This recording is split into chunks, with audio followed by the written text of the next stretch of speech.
Hi, it's Fraser here. Before we get into this week's Spiked podcast, I'd like to thank everyone who has supported us at Spiked. It's thanks to those of you who make donations and purchases from the Spiked shop that we've been able to reach more people than ever with our pro-freedom, pro-democracy journalism. The best and most direct way to support Spiked is by making a donation. All donations, large and small, are fantastic, and regular monthly donations are even better. To make a one-off or a monthly donation, go to spiked-online.com and hit the red button in the top right corner.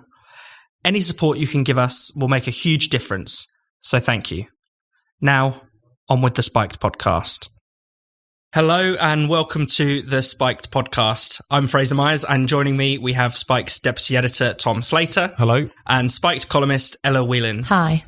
Coming up on the show, the Iowa caucuses, social media censorship, and the white women who pay thousands of dollars to be told that they're racist. Donald Trump is rather predictably delighting in what's happening in Iowa. A great state of confusion, formerly known as Iowa. This is not a good night for democracy. I think they ought to get it together and release all of the data. And when those results are announced, we're going to be doing very, very well here. We are going on to New Hampshire victorious. The Democratic Party's Iowa caucuses took place this week, and they were a total disaster. The party had to delay the results due to quality control checks. There were technological failures with a new app, but also human errors, with many caucus leaders struggling to follow the fiendishly complex rules on reporting the results. At the time of recording, we have 97% of the results. Pete Buttigieg is narrowly beating Bernie Sanders in terms of state delegate equivalence, the deciding factor, but Bernie Sanders is winning the popular vote. What a mess it's been. Tom, do you want to tell us a bit about it? No, it was utterly farcical, and just kind of watching it unfurl across social media and in the media was just absolutely fascinating. You know, just the amount of incompetence on show. Now, as people know by this point, there was this new kind of online app-based system through which the various different precincts were going to be filing their results, and that just completely blew up in their faces. It's a little unclear as to why that happened. They're expecting the results on the night of the caucuses. That didn't come through. Even well into the next day, people were kind of none the wiser. There was this kind of press conference called where someone from the Iowa Democratic Party was supposed to address people, and he was 20 minutes late to that. And it just became this kind of running joke, basically. And as you say, as we're recording now, you know, there's even some reporting in the New York Times that the results that we do have, there might be inconsistencies within the data itself. Yeah. So it's become an absolute farce. It's kind of written Trump's script for him, as Sean Collins points out on Spike this week, insofar as you've got a party who have been banging on about Russia hacking elections and how weak and vulnerable the democratic system is in the US, and they can't even count votes in a caucus in a primary. So that's pretty ridiculous. But I think it's also interesting looking at the result that does seem to be appearing, which is basically Bernie and Buttigieg kind of neck and neck. Mayor Pete really not necessarily someone who people expected to do particularly well at Iowa, really coming through the mix. And I think it's also interesting looking at this result, how confusing it still is who is going to be the kind of more establishment friendly candidate. Now, up until this point, or at least for months on end, people very much had their eyes on Joe Biden. He's fallen into fourth place, which is pretty striking. Now, it's probably the case that going forward into some of the primaries, particularly in places like Nevada and South Carolina, where Mayor Pete is very weak, he's polling in kind of single digits in those places, so maybe things will shift. But I think it's quite striking, given the fact that it's quite clear that many people within the Democratic establishment are doing everything they can to stop a Bernie Sanders candidacy, who that candidate is that they're going to try and coalesce behind. Yet there's so much confusion about that, I think, reflected by, you know, some of the results we're seeing, and also things like, you know, the New York Times endorsing both Amy Klobuchar and Elizabeth Warren, of a kind of non-endorsement of two people. So it's been a complete mess. It's been another gift to Donald Trump in a week that's been full of gifts to Donald Trump, which we'll probably get onto. But I think it's also fascinating that, as well as just showing the kind of incompetence of a lot of people in the Democratic Party establishment, it's also their kind of weakness in the face of the internal threat as they see it from a candidate like Sanders. So yeah, it's been a shit show on various different levels, it feels like. Yeah, I think the failure to launch of Biden is really, really striking. I mean, for months, people kind of expected a coronation of such. I mean, he is still leading nationally in the polls on around 27%, but he is sounding increasingly incoherent, and you could say he's having a number of senior moments. He's always been gaffe prone, but it's really kind of got quite bad in the last couple of months. So he's forgetting the name of Barack Obama, who he referred to as President My Boss. 10 years ago, he actually described Obama as the first African-American in the history of the United States, which was quite memorable. But, at the Iowa State Fair, he said, "We prefer truth over facts." And at a rally in New Hampshire, he reassured his audience saying, "I want to be clear, I'm not going nuts." And the Ballad of Corn Pop as well, that anyone should check out if they haven't seen it. The Ballad of Corn Pop, with this quite incoherent story about him meeting the head of a gang instead of calling the police, and him having basically arming himself with a metal chain. It's all very strange. It was from 2017, but it kind of emerged recently and played into this kind of image of Biden as this kind of bumbling idiot. Ella, what were your thoughts? I mean, one of the interesting things about the caucus was the turnout, and Sean Collins mentions this in his piece, but I've seen it discussed elsewhere, and that the numbers seem to be particularly low. Think about in 2008, there was around 240,000 voters turned out in Iowa, and that has steadily shrunk and hasn't picked up since 2016. And I mean, that tells you that this strange situation, or this unfortunate situation that the Democrats find themselves in which, while the Republicans seem to have a clear route to how they're going to fight this election, the Democrats are still very much fighting amongst themselves. And, Joe Biden hasn't managed to really galvanize any movement behind him that you would have expected. And perhaps as many young people haven't turned out to push for Bernie either. So it just kind of does feel very lackluster. On top of that, obviously, the mess with the failing app and the count. I mean, imagine if this was the other side. There would be, screams of Russia intervention. Yeah. This would be a plot. This would, it would be complete scandal. And the Democrats are kind of having to sort of shamefacedly sit on their hands and just deal with being embarrassed about this.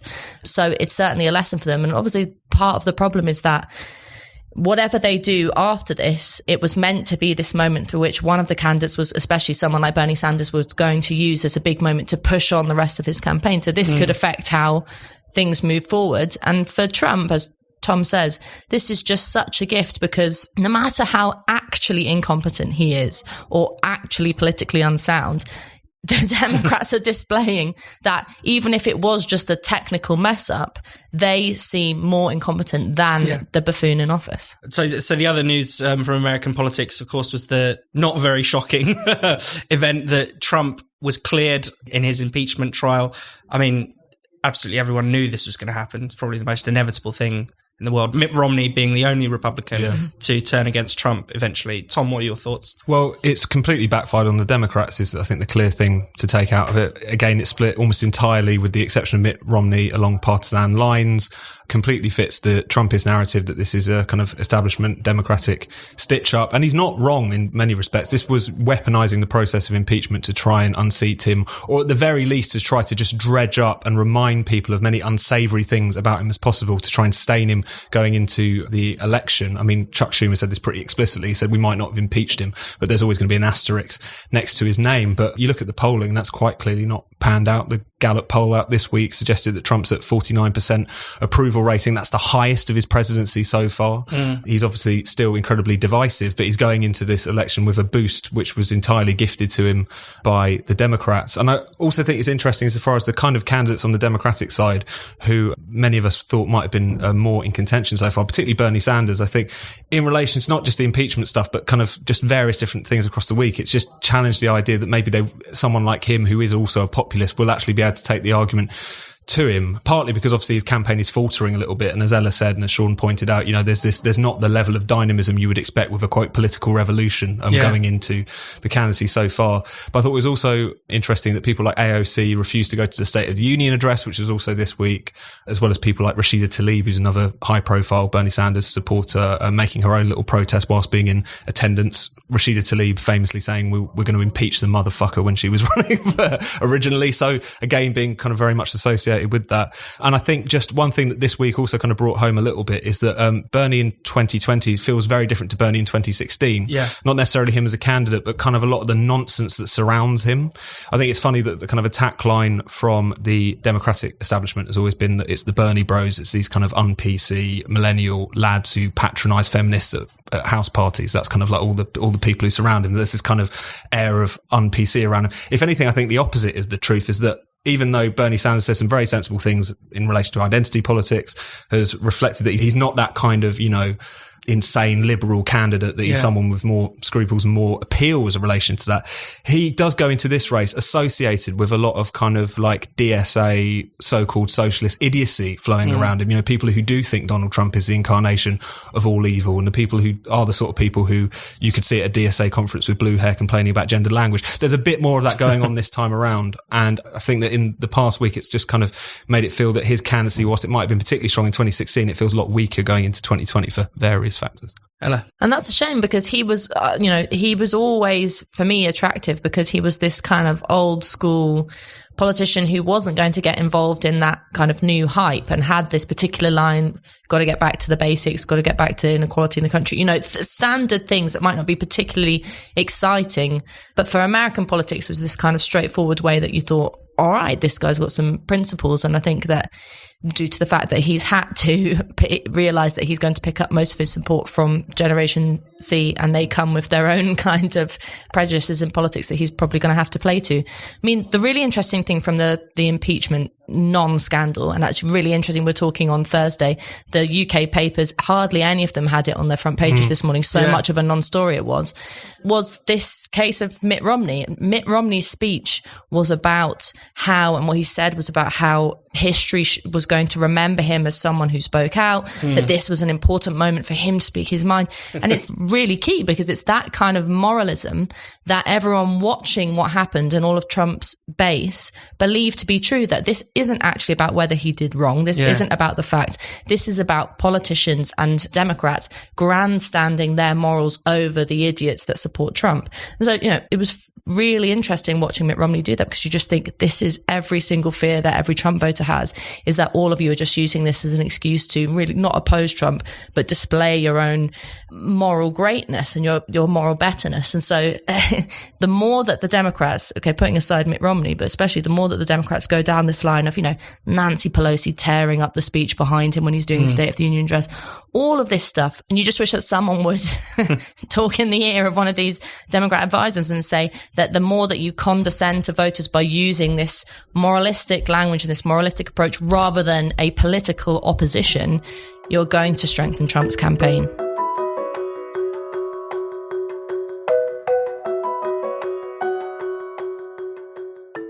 You're listening to the Spiked podcast. Spiked has no subscriptions and no paywalls. All of our content is free. We rely on the generosity of our listeners and readers to keep us going and growing.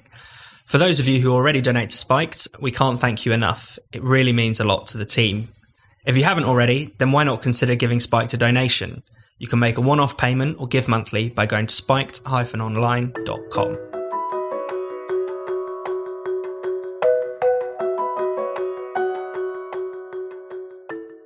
Veteran broadcaster Alistair Stewart was sacked last week by ITV News for his use of social media. His ousting is believed to be connected to him quoting Shakespeare's Measure for Measure at a black Twitter user. One line in the quote referred to an angry ape, though Stewart had previously quoted the same passage to respond to white Twitter users as well. Days later, it emerged that Katie Hopkins, an actual racist, had been suspended from Twitter. Ella, what do you make of this past weeks of sackings and suspensions over social media? Well, it's interesting that the two have happened at the same time, because one you might expect in the form of Katie Hopkins, and it's harder to argue with people about her and the basis of arguing for her free speech because she's so disgusting and is provocative and, sort of in some ways looks to be banned. But then that happens around about the same time as the veteran presenter Alistair Stewart gets banned for something really most sensible people think is completely innocuous. Was actually very helpful for those of us who want to argue for free speech, because the treatment is the same. And the shocking thing about Alistair Stewart, and the great example of it, is that it was completely taken out of context. So Katie Hopkins is in a context of her being a professional, awful person. That's her modus operandi, is to offend people.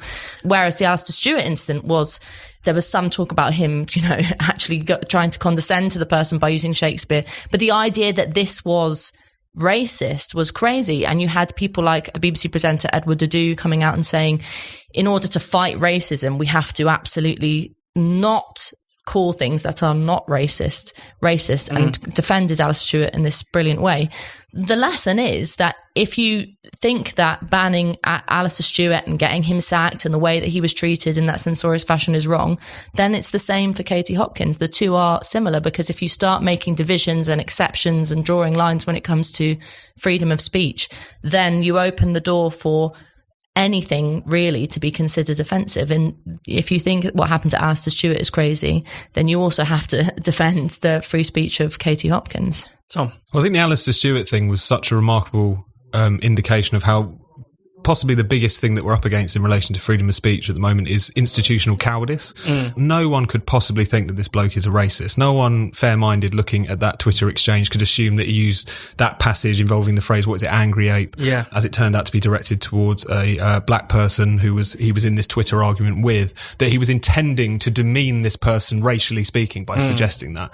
The flood of well wishes and defences for him that were coming out from various of his colleagues of various different backgrounds, and the fact that it just felt like ITV had folded at the first sign of trouble in relation to all of this is absolutely striking. No one really believes this man is a racist, and yet he has still lost his job for allegedly making kind of racist comments. And it's really quite striking how quickly that happened. I think the context of the Katie Hopkins thing going on as well in the background, I know it's slightly different. You've got someone who was sacked after kind of Twitter mob pressure, and you've got someone who was kicked off of Twitter. Slightly different situations, you might say. But I think they still kind of remind us that, as Ella was saying as well, you need to kind of defend free speech across the board. Now, not to kind of victim blame in relation to Alistair Stewart here, but I thought it was interesting that Trevor Phillips had a piece in, I think it was the Mail on Sunday, talking about their days together in the NUS in the 1970s, and how Alistair Stewart, first of all, we're just making the point that he was always involved in fighting racism, and one of the things they did together was they were part of the broader group of students he brought in the no platform for fascist policy, which, as many people will know, the long-standing NUS policy not to provide a platform or to share platforms with members of the far right and racists, etc. And we've always made the argument that the problem with no platform, the reason you're seeing campus being so crazy now, is because as soon as you concede the principle on freedom of speech, it is only going to spread and spread. Now, these are slightly different contexts, as we know, but I think it is still a kind of interesting reminder of the fact that if you don't defend free speech in certain situations, in certain contexts, for everyone, then it's only going to be a matter of time until you find censorship reaching towards you. Now, that's not to blame Alistair Stewart in relation to all of this, but I think it just demonstrates the fact that unless you have a robust free speech culture across the board, it makes it more difficult to make the argument, and it just becomes a situation of sticking up for the free speech of people you happen to like, which is always going to be a weak defence. And I think one important thing in relation to Katie Hopkins is that the word racist is thrown around so often, like almost candy, where, Alistair Stewart is accused of racism. It's racist to vote for Brexit. It's racist to dislike Princess Meghan Markle. And then you have Katie Hopkins, who compares Muslim children to retards and says that they like to rape their mothers, and who has not only actually used racist speech, but has done some quite racist actions. She's been on boats out in the Mediterranean trying to make it difficult for charities to rescue migrants. I mean, this is an abominable racist woman. And yet at the same time, we have to defend that speech because, as you guys both made the point, free speech is for everyone or it's for no one at all. But I do worry that do we not even recognise racism when we see it anymore? Because how do we see the wood through the trees when the word is used so often and so promiscuously? Well, actually, it's interesting. Imran Ahmed, who's the CEO for the Centre for Countering Digital Hate, who with Rachel Riley teamed up to get Hopkins banned off Twitter, the statement that he put out had this phrase in it that they were pleased about the action taken by Twitter against the identity-based hate actor, Katie Hopkins. I think that she is racist to her core. I think you'd probably have to be quite a twisted person to be doing this sort of cynically. But she is an actor. She performs this kind of thing. Her desire is to get a reaction. And I can guarantee you that she is delighted that she's been banned. Because for someone like her who's involved in her whole thing is trying to get a reaction on this scale is something that she can galvanize. She can now claim to be having been banned from Twitter. It gives her a kind of a glamour. Funny enough, censoring her gives her a voice that she really does not deserve. Well, they did that very explicitly. So the Centre for Countering Digital Hate basically once they'd, doing their victory lap, having had her censored, they basically posted a thread of her most racist tweets. Yeah. And, drawing attention very explicitly to what she had said. And the irony is, if this is so offensive that you have to ban her, why are you then posting it again? Exactly. This is where the logic doesn't match up. If she is so offensive that you have to ban her, then the idea that you would put out her tweets or retweet her saying, this is disgusting and racist, I condemn it, just ignore her. Just leave I want to her share alone. all this disgusting hatred with my followers. And it's a reflex you see time and time again, even when, complete nobodies tweet absolutely horrendous thing at individuals, the desire to kind of quote tweet it and show the world, it seems to me to be so incredibly counterproductive. I really agree with what Ella just said in relation to Katie Hopkins. Is a really fascinating case because she is a creature of our outrage culture. She is on some level a monster made by outrage culture. Now, I completely agree. It doesn't change the fact that she has said some absolutely horrendous, vile, racist things, and it takes a certain type of person, whether they're being completely sincere or not, to feel comfortable saying those kinds of things, still calls her morals into question. Yeah. But at the same time, it's quite clear that she is someone who's become increasingly extreme because she recognised there was profile in it, that outrage was something that would gift her more notoriety, and that there was plenty of outrage about, from when she was just at the more extreme end of the right-wing columnist kind of group to when she became more and more extreme, started hanging around with people like Tommy Robinson, all that kind of stuff. She has been constantly given a boost by the outsized reaction to her. And I think what people really need to remember as well is that given, with the Alistair Stewart case in mind or other free speech battles that we're thinking about at the moment, it's so important that we remember that the defence of free speech can't be partial. There is a little bit of a worrying thing at the moment where there are kind of, shall we say, amiable targets of censorship and unamiable targets of censorship, and people kind of apportion how interested they are in those cases on that basis. Yeah. Now, it's worth pointing out, of course, you've got, and Brendan makes the point in his article this week, that if you don't defend people like Katie Hopkins' right to say hateful things on the internet, which are genuinely hateful, then you're also completely surrendering the right to defend people who aren't necessarily saying hateful things as far as you're concerned, but could be people like Meghan Murphy, the Canadian feminist, kicked off of Twitter forever for misgendering someone, and that someone being Jessica Yaniv, who, as anyone knows anything about Yaniv, will know that misgendering that individual should be the least of punishment that person deserves. So this is why it's so important to defend this across the board, because if you're a radical feminist who is concerned about quote-unquote transphobic feminists being censored and you've got nothing to say about Katie Hopkins, then you've really got to have a word with yourself, because it's become all the more clear that the more we've conceded on that principle, the more the bar has just gotten lower and lower.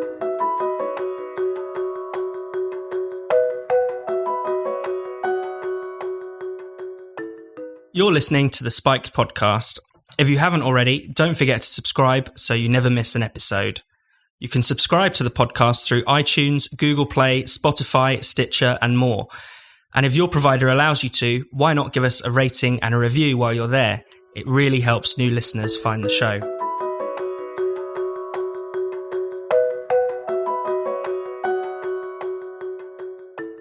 A growing number of liberal white women are paying $2,500 to take part in an initiative called Race to Dinner. Race to Dinner allows them to learn how racist they are. It's run by activists Saira Rao and Regina Jackson, who lead a group of women in a frank discussion about race, pulling up each of the guests on their lapses into white supremacy. Attendees are also required to read White Fragility by Robin DiAngelo before they meet. Rao and Jackson think that white liberal women are the best target for their activism. There are no Trump voters allowed, and white men, even the liberal ones, are considered to be a lost cause as well. Tom, what do you make of this? I thought it was absolutely... I'm sure I wasn't the only one who read the Guardian feature on these women and their dinners who didn't have to kind of double take and work out if it was the 1st of April or if you were actually on the right website and all the rest of it, because it just seemed so incredibly comical. All of these different details in the piece, which I encourage anyone to read if you've got a moment, where you've got, again, quite well-meaning white women, saying things like, I do want to hire more people of colour, but then I don't want to be a white saviour, and then kind of trailing off. Just sounds like an absolutely hilarious kind of carnival of white guilt being exploited for economic gain. Yeah, but I think it's fantastic grift, if nothing else. Well done to them on some level. But the thing I think it really demonstrated, especially in terms of this ludicrous justification they have for it, which is the fact that white liberal women are the best means through which to challenge white supremacy for some reason. I think what it reminds us is that identity politics is primarily a rich white person's game. Yeah. It's who it is mainly aimed at, and it's who it mainly appeals to. You see this in relation to some of even the survey data. More in Common had that big survey out, what was it, last year, which found that two of the biggest predictors for support for political correctness were income and education level. So if you're quite well off and well educated, you tended to buy into a lot of this stuff. Similarly, that white people were more likely than other racial groups to support political correctness. And you really see that play out here. And I think that the thing that it indicates is the fact that identity politics, even though people like to dress it up as anti-racist politics or pro-equality politics or whatever, is that it fundamentally doesn't appeal to a lot of the groups it seeks to speak for and to represent, for the very simple reason that it completely disempowers those people. It's fundamentally aimed at just guilty, rich white people who feel that this is a kind of way of kind of assuaging their guilt by talking about their privilege and all the rest of it. It's fundamentally, it's just, in some respects, just plays to them and their own kind of neuroses rather than actually real issues in society. And the fact that there are these dinners where people can, have that experience at the cost of $2,500, I think is a perfect example of that, really. Ella? Well, it's an extreme example, but the thing that I thought of when I read about it was this is happening all over the place. If you think about a few years ago at universities in the UK, there was this big push to start compulsory consent classes for students, which was basically women, but more importantly, young men going to classes to be told how they were inherently predilected towards rape and how they had to train themselves to not be an awful assaulter, basically. And look at things like decolonizing the curriculum in universities, which is essentially you paying a lot of money to go on a course to be told how you were part of a culture that, and your idea of a canon or any sense of the classics or history is about your inherent racism and how that's put on other people. So this kind of trend to self-flagellate, especially if you are a white man, but also if you're a white woman, and straight, even worse, is happening all over the place. But there's actually a really serious thing underlying it, which is that it's such a terribly dystopian moment if we have a society in which people have to be careful about not only what they say, but their subconscious feelings. I mean, for any kind of politics, progressive politics, to move forward, you have to allow people to make mistakes, which means you have to allow people to say things like, where are you from? Or why is your hair like that? Or, do you fancy men? Or whatever it is in relation to any of these things that are supposedly sins in the world of identity politics. How is anyone supposed to learn anything? And it's also, I would be fascinated to find out who these two individuals who are giving these classes think they're representing. Because I guarantee you they don't represent all black women. And I certainly guarantee you that they have no sense of what most black women's ordinary lives are. There's a huge class element to all of this that is, I find, particularly disgusting and more offensive, actually, than anything that, any kind of ridiculous, semi-racist, anti-woke thing a white liberal might come out with. Well, it was very funny because actually it came up in the piece that someone had to remind Saira Rao of her class privilege. One of the most disturbing parts in the piece is where the women are asked to name a racist thought that they've had recently or a racist thing that they've done. And one of the poor women couldn't name something. And so that kind of persuaded her to effectively write a racism journal. She really had to will some racist thoughts out of herself. And I mean, not only does that just point to the entire craziness of this, but I think, one of the disturbing things is the way that, say, white privilege has become a form of original sin. It's very religious. Nobody can escape from. It is a quasi-religious. You can, absolve your sin only by confessing, only by acknowledging your privilege, and even then, perhaps you haven't got rid of it. But it's completely turned around the wrong ways. There is a sense in which, yes, as a white person, I will never experience what it's like to have a racist slogan put against me because it's not going to happen to me in the same way that it might happen to my black friend. But rather than saying I have to go around and apologize for that not happening to me and the privilege in that, we should be arguing that it should never happen to my black friends. Exactly. And that's the kind of, actually, the whole concept of white privilege shows how deeply narcissistic white liberals are, because it's all about them, and it's no longer about the oppression of black and ethnic minorities. It's all about the guilt and the privilege of white people. Yeah, how do white people feel about it? What a nightmare. and it's, as well as being narcissistic, it's incredibly paternalistic as well, because I think this kind of new wave of identity politics and supposed anti-racist politics, things that really talk heavily about ideas of white supremacy in an almost kind of cosmic sense. You know, it's this thing that runs through our language, our everyday interactions, that even when you can't see it, you know, the chains of it are still there and binding people and all the rest of it. What's fascinating about all of that is if you perceive the problem to be that totalizing, it effectively hands all the agency to, you know, white liberal women or well-off white people to change their ways so as to bring about kind of change in society. It's incredibly disempowering to the groups in particular who previously would have been seen at the centre of kind of anti-racist campaigns alongside allies of various different backgrounds. You know, the idea that you're changing society together. It's not that you're basically just kind of asking white people to change their ways so that society can get better for everyone else. It's a really unpleasant dynamic to a lot of it. It's incredibly disempowering. I think the class thing, and this is not necessarily in relation to these particular women who I don't know beyond the quotes in this piece, the liberal white women, but I think the class thing in relation to wokeness and identity politics is also quite significant, because it's quite clear that the reason that there is this class distinction, say in relation to white people, you have kind of well-off white people who are well into their identity politics and not so well-off white people who tend to be quite irritated and frustrated by all of the discussions around white privilege, etc. I think is really quite striking. First of all, because it's quite clear that so many of the claims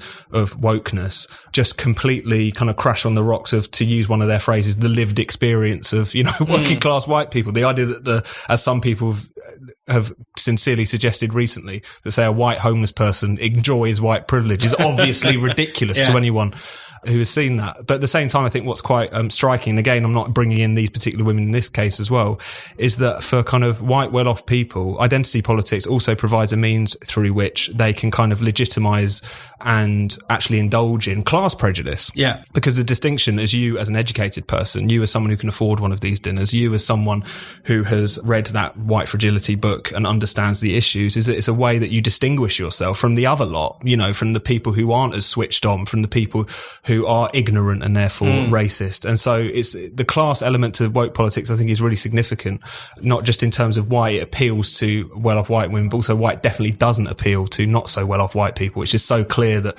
so much of this, despite the fact there's all this talk about privilege, it's often a means through which genuine privilege kind of expresses itself. And that was what Jon Snow was getting at, to use a British example, when he said, I've never seen so many white people in one place talking about Brexit voters. He's obviously seen more white people at a Remain march. He's probably seen more white people at Glastonbury, at Wimbledon, or any of the other high society events he goes to. But it's those white people. It racializes poor people in a really kind of nasty way.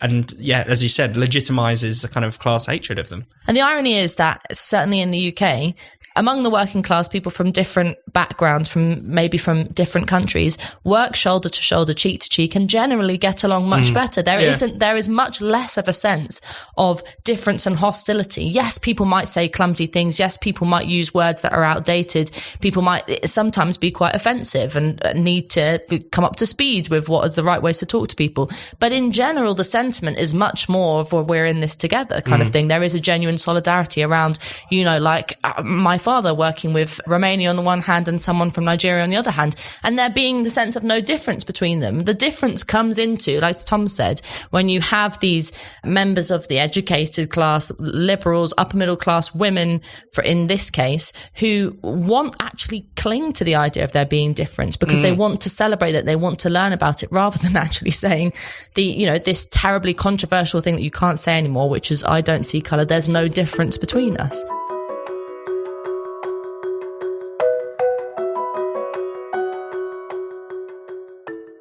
You've been listening to the Spiked podcast. For more Spiked content, don't forget to keep visiting us at spiked-online.com, where you can also make a donation or treat yourself to something from our shop.